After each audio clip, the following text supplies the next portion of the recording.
SA250 consideration of laws and regulation in an audit of financial statement। नाम भी वही है और लगभग कंटेंट भी वही है, थोड़े बहुत चेंजेस हैं SA250 रिवाइज में, उतने ज्यादा चेंजेस भी नहीं है, लेकिन let us have some changes. सबसे पहले तो इन्होंने डिफाइन कर दिया कि non compliance with laws and regulation का मीनिंग क्या है। पहले ये नहीं था। हो सकता है आपको 4 नंबर में टिप्पणी करने के लिए आ जाए, what do you mean by non compliance with laws and regulation. There can be a short note that what do you mean by non compliance with laws and regulation. So what shall be definition of this non compliance with laws and regulations. Non-compliance means acts of omission or commission, या तो आप कुछ भूल गए हैं या आपने कुछ गलती कर दी है by an entity either intentional or unintentional। गलती किसने? which is contrary to the prevailing laws or regulation। किसी भी कानून का पालन करना या तो आप भूल गए या आपने पालन किया है तो बड़े गलत तरीके से उसका पालन कर लिया, जैसे वो कानून परमिट नहीं करता, तो उसे हम बोलते हैं non compliance with laws and regulation.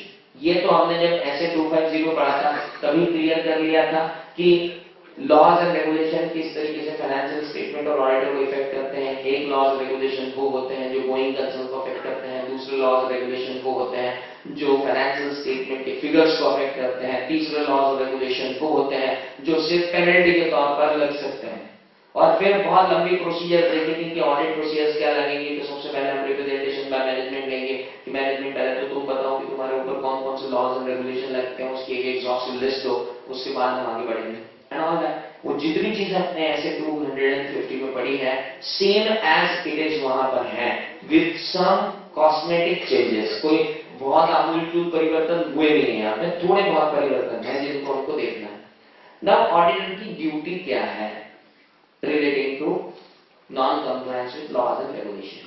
जितने सिद्धांत मैंने आपको अभी गिनाए उन सबको अब एक के बाद एक सिंक्रोनाइज कर दिया है, एक के बाद एक दे दिया गया है। तो व्हाट इज ऑडिटर्स ड्यूटी? सबसे पहली ड्यूटी ऑडिटर की है duty to understand the entity's involvement.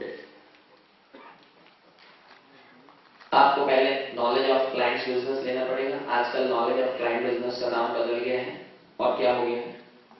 Understand the entities involvement।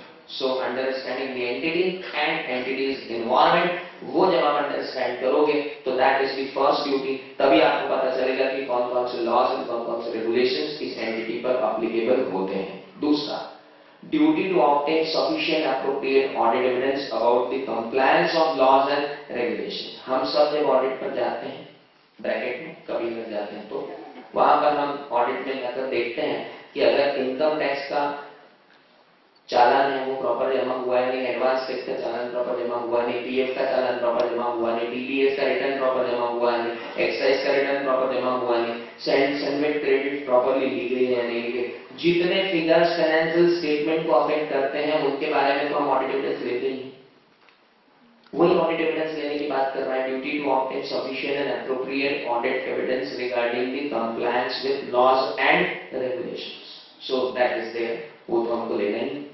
Now उसके बाद ड्यूटी टू परफॉर्म प्रोसीजर। आपको कई बार प्रोसीजर परफॉर्म भी करनी पड़ेगी। मैंने आपको बताया था कि डिपार्टमेंटल फाइल्स आपको बुलवा के देखनी पड़ेगी कि कहीं कोई शो कॉज नोटिस तो नहीं है, कहीं कोई डिमांड नोटिस तो नहीं है, और अगर डिमांड नोटिस या शो कॉज नोटिस है तो हमको एक्सटर्नल कंसल्टेंट जो भी उसको डील कर रहा है उससे भी कंफर्मेशन मांगनी पड़ेगी कि आज की तारीख में लॉज एंड रेगुलेशन फॉलो नहीं करने के क्या नुकसान है और किस तरीके से लायबिलिटी आ रही है और उस लायबिलिटी को हमको किस तरीके से दिखाना है। तो that all had been included in duty to perform the procedure. Duty to remain alert. मुझे तो मालूम ही नहीं था कि ये लॉ और रेगुलेशन इस एंटिटी पे लगता है, फिर मालूम हो तो मैं जरूर देख लेता। अब आप ये नहीं कह पाओगे क्योंकि यहाँ साफ लिखा हुआ है you have to be alert for non compliance with laws and regulation. मैंने आपको एक एग्जांपल भी दिया था कि कई बार ऐसा होता है कुछ एक्सपोर्ट सेल्स के ऊपर हमको एक्सपोर्ट इंसेंटिव्स मिलते हैं, और एक्सपोर्ट इंसेंटिव जो डीईपी होते हैं, ड्यूटी एंटाइटलमेंट पासबुक की तरह होते हैं, वो एक्सपोर्ट इंसेंटिव बाहर बिकते हैं प्रीमियम पे, और उसका अपना पूरा एक मार्केट है।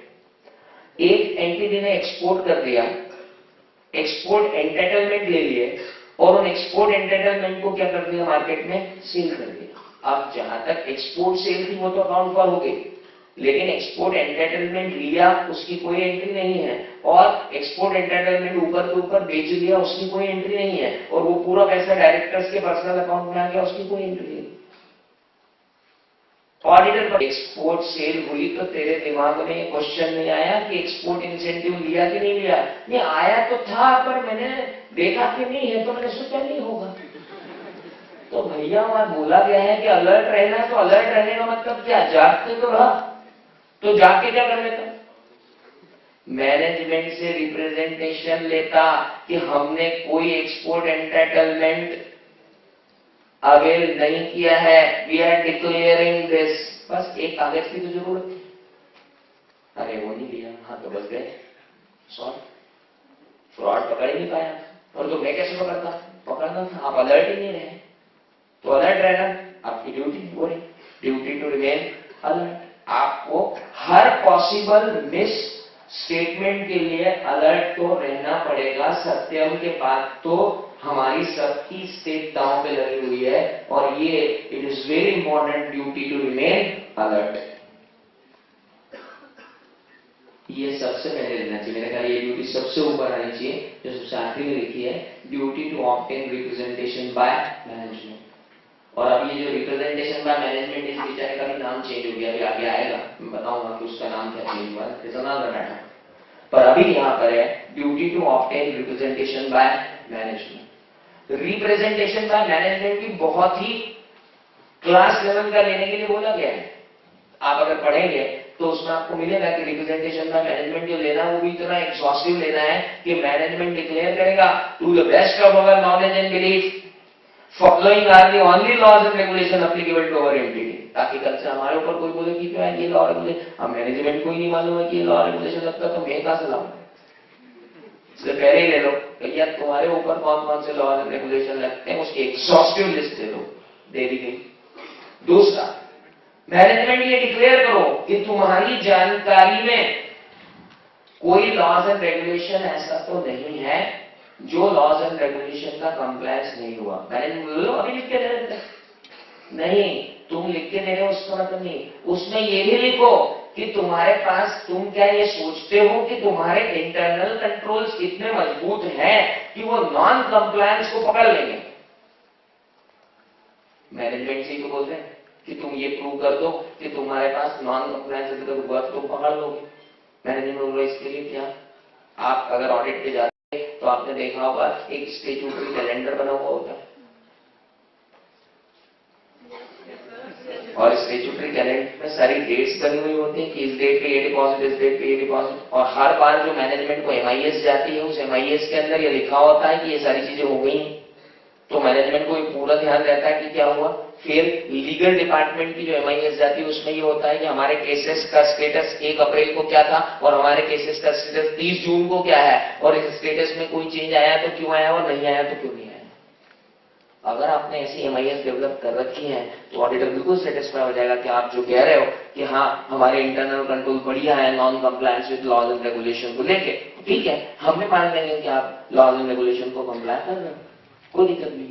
तो that is requirement under SA 250 regarding duty to obtain representation by management, ये हमको लेना है। ये था पूरा का पूरा एसए 250।